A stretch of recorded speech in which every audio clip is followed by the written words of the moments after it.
Hello and welcome to another God-Sized Ministries episode of God-Sized Stories. I'm blessed I have Joyce with us today. Joyce, tell us about yourself. Hi, well, my name is Joyce Ormond. I live here in the Gurnee, I'm actually in Gray's Lake now. Oh. I have entered that over 55 active adult. I won't say how far over 55 I am, quite a few years. And we have lived here in the Lake County area for quite a few years. So I'm part of this new it's an older ministry, but I've been part of it for quite a few years, and I'm very excited to be able to share it today.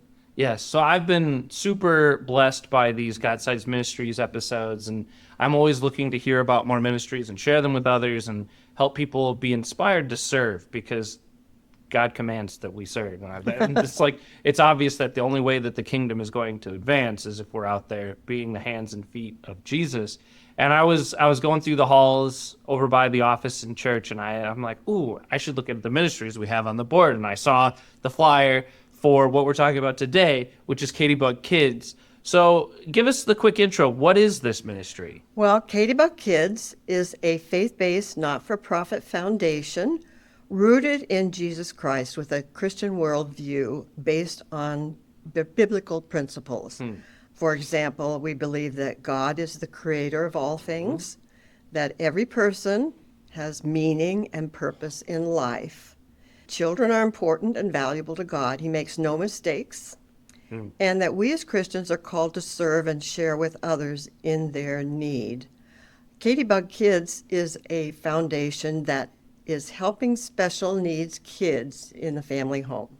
And we are a 501c3 not-for-profit foundation, and we desire to serve families who are caring for their children at home who are special needs, ages 0 to 22.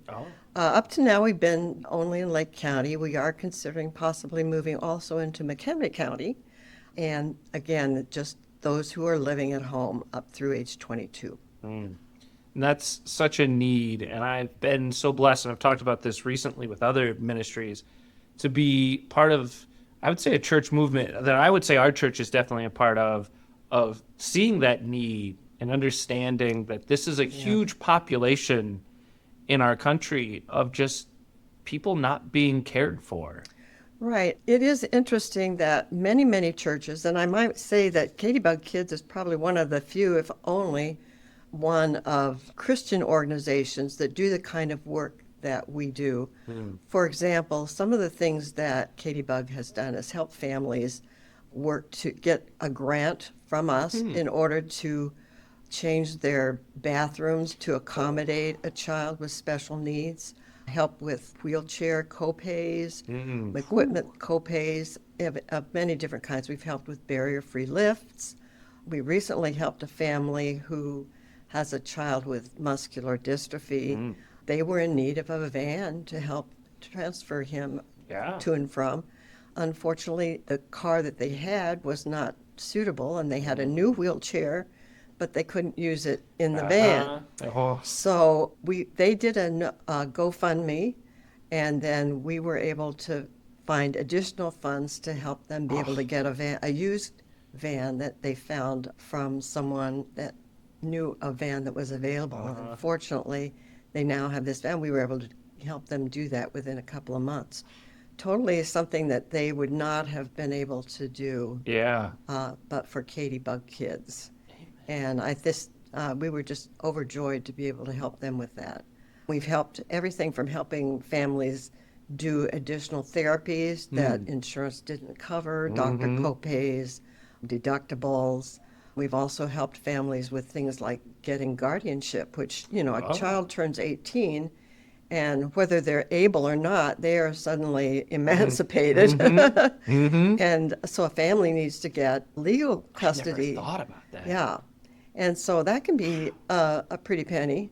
And so you have to, spend the money to get legal guardianship for your child. Cha-ching, So that cha-ching, is cha-ching. definitely, so that's definitely something we've helped with as well.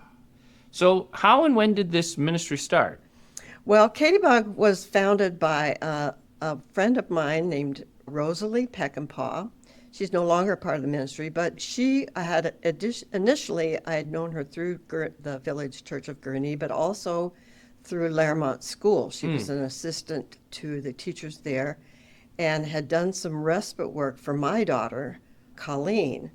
And I got to know her. She was at one time doing a massage therapy as well, and was doing some massage for a little girl named Katie. And was just her, God put it on her heart that these little kids really needed some additional help. These families were struggling. And so she and some friends put together an article of incorporation for what came to be known as Katibug and Friends at that time. And of course, it was named after little Kate.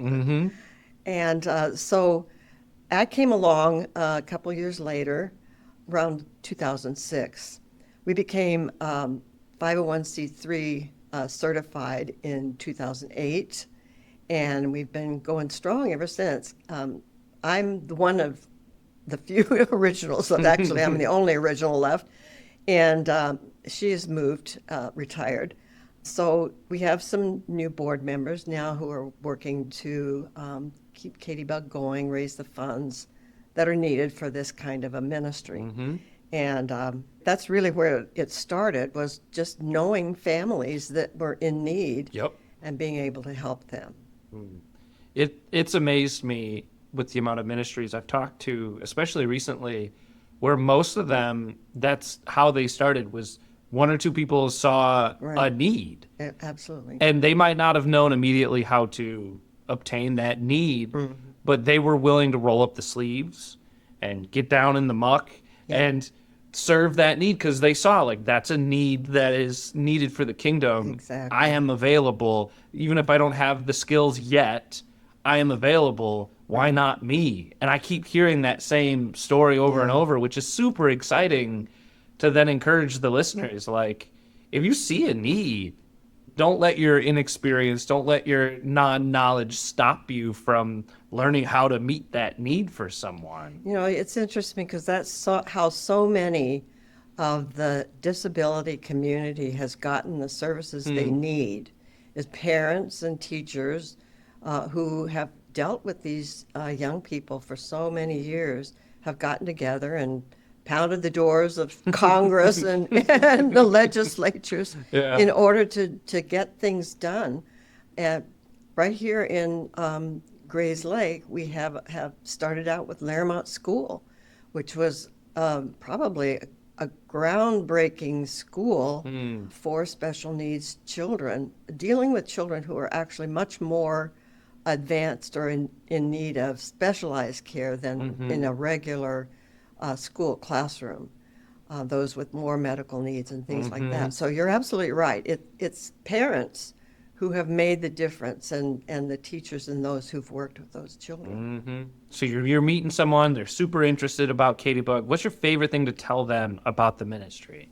Well, about the ministry itself is being able to go and meet with the families, get to know the young people that we're helping, their siblings, seeing the situation that they're living in, seeing the excitement of the families that are so excited about getting the help that they need and so grateful that there's something out there that can help them.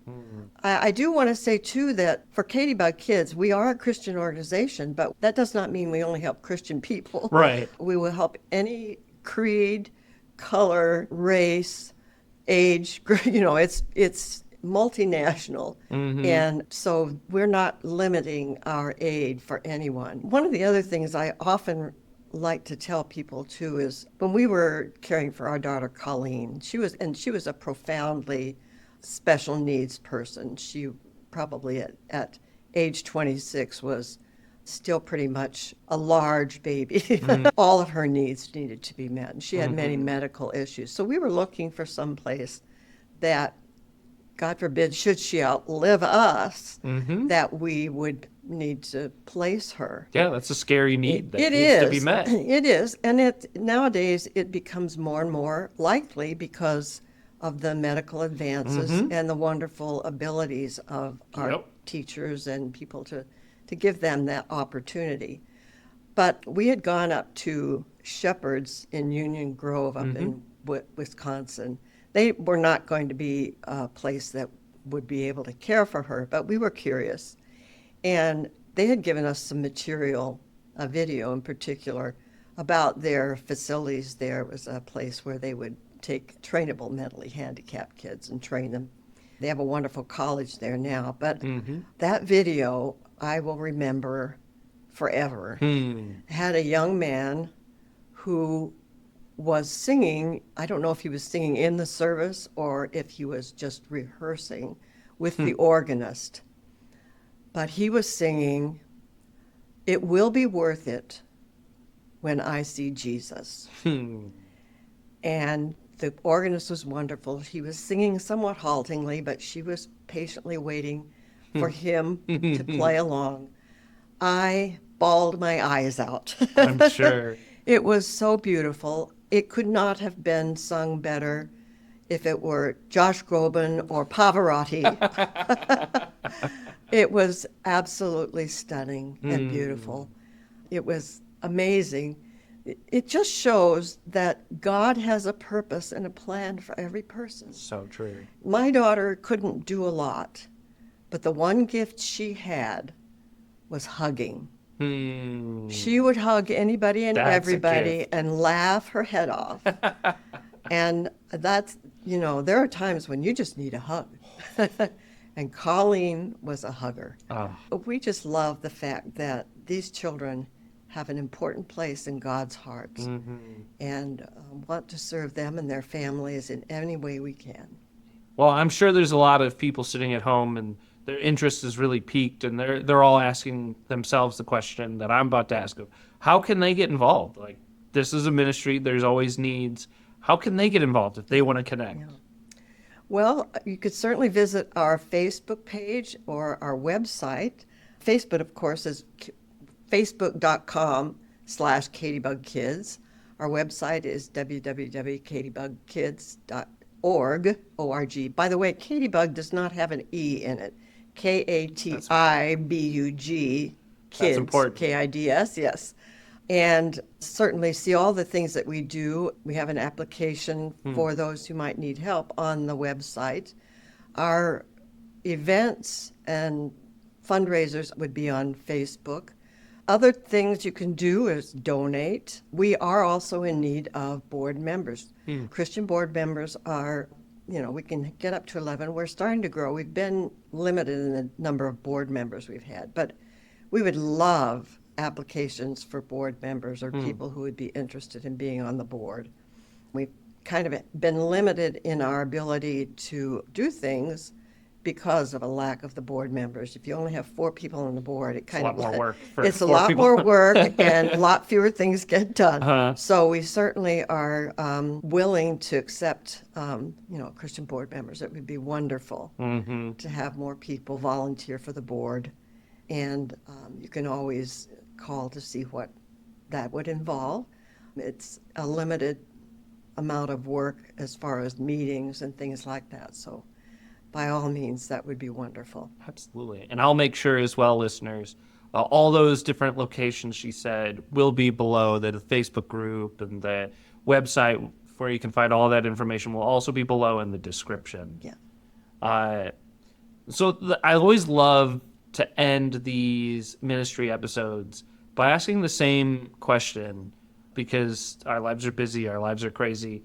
People want to get involved, I'm sure, but like this moment they can't. But this moment, the second this episode's done, they can pray, because we all can, or maybe we're in the car on to our next thing, and there's time to pray in the car. How can people that are listening pray right now for Katibug Kids? Well, I would say one of the most important things to pray for is for us to keep our eyes focused on the Lord and what He wants to do with Katibug Kids. So many times as people, we want to take things where we want them to be. We're big fixers and big goal setters and love success and all that kind of thing. But God knows best about how He wants to use Katibug Kids. No matter what He wants to do, I would love people to pray that Katibug will be His foundation, will be His ministry, that we can keep our eyes focused on Him, make our decisions based on what He would have us do, keep our eyes on the principles that we have founded our foundation on, that it's not something that we want to build ourselves up on, but it's something that we want to glorify Him with. Those are the things that I think I want to ask people to pray for, that He be glorified, and that more people would see Him through this ministry, and not just see the help that we're giving people, but see that He has blessed us to do this in the name of His Son, Jesus. And maybe more people would be brought to Him through it. That is such a beautiful truth to hear, because we are called to serve the physical of so many people, but our hope is that within that we can also bless them with something so much greater. Yeah. I get, like, especially thinking of back to the story you were just telling about the young man singing and the joy that he probably had. Like, What a blessing. I'm sure any parent would much rather have that for their child than anything else. Absolutely. Is that joy that young man probably had up there singing, even as you said, even if it was just rehearsal, the joy that was coming from him would. Yeah, Who doesn't want that? absolutely. Amen. Well, Joyce, thank you so much for sharing this time with us. Thank you so much for Katibug Kids and the effort and the heart and the prayer that has already gone into it for over 20 years, probably about now, which Close is to it, yep. close to 20. Like that is a ministry. That is a long time. That is a beautiful kingdom advancing thing, and all of the people's lives that you've touched with their needs and their, as well, we were just saying, spiritual needs. Amen. Thank you for all that hard work. It has been my privilege, Craig. I'm so pleased that I was asked. Thank you. And audience, thank you so much as always for listening. I couldn't do this without you. Goodbye.